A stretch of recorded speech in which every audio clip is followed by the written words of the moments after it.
সকালের জলখাবারে স্বাদের একটু পরিবর্তন আনতে সুজি দিয়ে বানানো এই সহজ রেসিপিটি একবার ট্রাই করে দেখতে পারো। এটা যেমন হেলদি তেমনই এর স্বাদ কিন্তু দুর্দান্ত হয়। তো আজ বানিয়েছিলাম একদম ঝরঝরে ঝাল সুজি বা নোনতা সুজি। হ্যালো এভরিওয়ান, আমার চ্যানেলে সকলকে স্বাগত জানাই। তো এর জন্য আমি এখানে 1 কাপ মিহি যে সুজিটা হয় সেটাই নিয়েছি। তবে বড় দানার সুজিতে করলেও কিন্তু কোনো অসুবিধা হবে না। প্রথমে কড়াইতে কোনো রকম তেল ছাড়াই শুকনো খোলায় লো টু মিডিয়াম ফ্লেমে ওই 4 থেকে 5 মিনিটের মতো সুজিটা ভেজে নিয়েছি। খুব বেশি ভাজিনি, এই রকম হালকা লাল মতো ভাজা হয়ে এলেই এটাকে তুলে নেব। এবার কড়াইতে দিয়েছি কিছুটা সাদা তেল। তোমরা তোমাদের পছন্দ মতো এখানে যে কোনো তেল ব্যবহার করতে পারো। তেল গরম হয়ে এলে কিছু ড্রাই ফ্রুটস আগেই ভেজে তুলে রাখবো। প্রথমেই বেশ কিছু চীনাবাদাম হালকা ভেজে নেব। এবার এতে 10 থেকে 12টা কাজু বাদাম দিয়ে ভালোভাবে ভেজে নেব। যখন দেখব ভাজা প্রায় হয়ে আসছে তখন এতে কয়েকটা কিশমিশ দিয়ে হালকা ভেজে নেব। কিশমিশ বেশি ভাজলেই পুড়ে যায়, তাই অল্প ভেজেই তুলে নিয়েছি।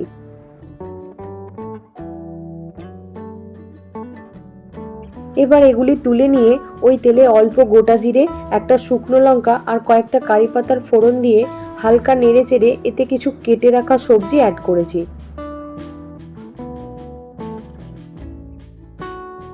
এখানে আমি আলু, গাজর আর বিনস সরু করে কেটে নিয়ে ব্যবহার করছি। তবে এতে পছন্দসই আরও নানা ধরনের সবজি কিন্তু তোমরা ব্যবহার করতে পারো।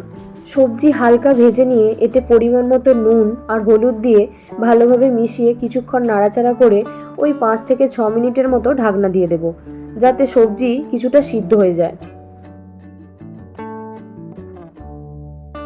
এবার ঢাকনা খুলে সবজি সিদ্ধ হয়ে এলে এতে স্লাইস করে কেটে রাখা পেঁয়াজ দিয়ে পেঁয়াজ হালকা করে ভেজে নিয়েছি।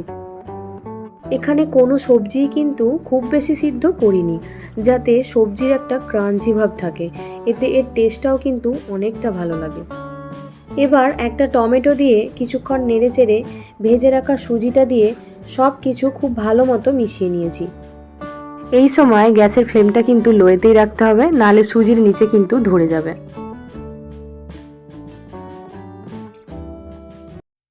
এবার এতে পরিমাণ মতো নুন আর হলুদ দিয়ে সব কিছু খুব ভালো মতো মিশিয়ে নিয়েছি। এবার সুজি যাতে সিদ্ধ হয় তার জন্য এখানে অল্প অল্প করে গরম জল অ্যাড করেছি। একেবারে অনেকটা পরিমাণে জল কিন্তু দেয়া যাবে না, তাতে সুজি দলা পাকিয়ে যাবে আর ঝরঝরেও হবে না। প্রথমে কিছুটা জল দিয়ে সব কিছু ভালোভাবে মেশাতে থাকবো। এই সময় গ্যাসের ফ্লেমটা লো টু মিডিয়ামে রাখবে। আবার কিছুক্ষণ পর সামান্য জল দিয়ে মিশিয়ে নেবে। এইভাবে 3 থেকে 4 বার ধরে অল্প অল্প জল দিয়ে নাড়তে থাকবে। এইভাবে নাড়তে নাড়তেই দেখবে সুজি বেশ কিন্তু ঝরঝরে হয়ে এসেছে। এখানে আমি 1 কাপ সুজির জন্য প্রায় 1.5 কাপের মতো জল ব্যবহার করেছি। এবার সামান্য চিনি দিয়ে সব কিছু ভালোভাবে মিশিয়ে নিয়েছি। চিনিটা যদিও অপশনাল, তবুও বলবো চিনিটা দিলে এর টেস্ট কিন্তু খুব ভালো হয়।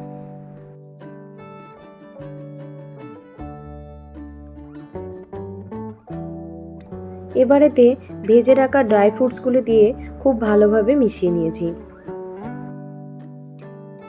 সব শেষে দিয়েছি সামান্য গোলমরিচের গুঁড়ো।